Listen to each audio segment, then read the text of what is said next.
ಒಬ್ಬ ಮಹಾಶಿವನ ಭಕ್ತನ ಭಕ್ತಿಯನ್ನು ನೋಡಿ ಈ ದೇವಾಲಯದಲ್ಲಿರುವಂತಹ ನಂದಿಯ ಮೂರ್ತಿ ತಾನಾಗಿ ಪಕ್ಕಕ್ಕೆ ಸರಿದು ಅವನಿಗೆ ಶಿವದರ್ಶನವನ್ನ ಮಾಡಿಸುತ್ತೆ. ಹೌದು, ಒಂದು ಊರಲ್ಲಿ ತನ್ನ ಹೆಸರು ಗೋತ್ರ ಏನು ತಿಳಿಯದ ಒಬ್ಬ ಉಳುಮೆ ಮಾಡೋ ಕೆಲಸಗಾರ ಇದ್ದ.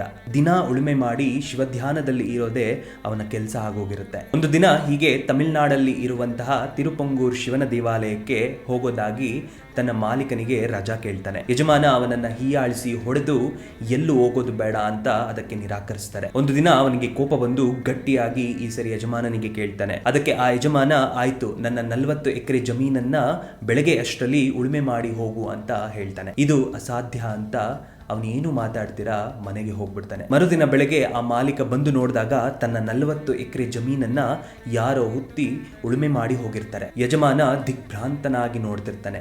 ಅವನನ್ನ ಕರೆದು ಕಾಲಿಗೆ ಬಿದ್ದು, ನೀನು ಈ ಕೂಡಲೇ ದೇವಾಲಯಕ್ಕೆ ಹೋಗು ಅಂತ ಕಳಿಸ್ಕೊಡ್ತಾನೆ. ಆ ಶಿವಭಕ್ತ ತಿರುಪಂಗೂರ್ ದೇವಾಲಯಕ್ಕೆ ಬಂದಾಗ ಅವನು ಕೆಳಜಾತಿಯವನು ಅಂತ ಹೇಳಿ ಅವನನ್ನ ದೇವಾಲಯದ ಆಚೆ ಇಟ್ಟು ನೀನು ಅಲ್ಲಿಂದನೇ ಶಿವನ ದರ್ಶನ ಮಾಡ್ಕೊಂಡು ಹೋಗು ಅಂತ ಹೇಳ್ತಾರೆ. ಶಿವನನ್ನ ನೋಡ್ಲಿಕ್ಕೆ ಕಾತುರದಿಂದ ಕಾಯ್ತಿದ್ದ ಆ ಮಹಾನ್ ಭಕ್ತನಿಗೆ ನಂದಿ ಅಡ್ಡವಾಗಿರ್ತಾನೆ. ಅವನ ಭಕ್ತಿಗೆ ಶರಣಾಗಿ ಸ್ವಯಂ ಆ ದೇವಾಲಯದ ನಂದಿಯ ಮೂರ್ತಿ ಪಕ್ಕಕ್ಕೆ ಸರಿಯುತ್ತೆ.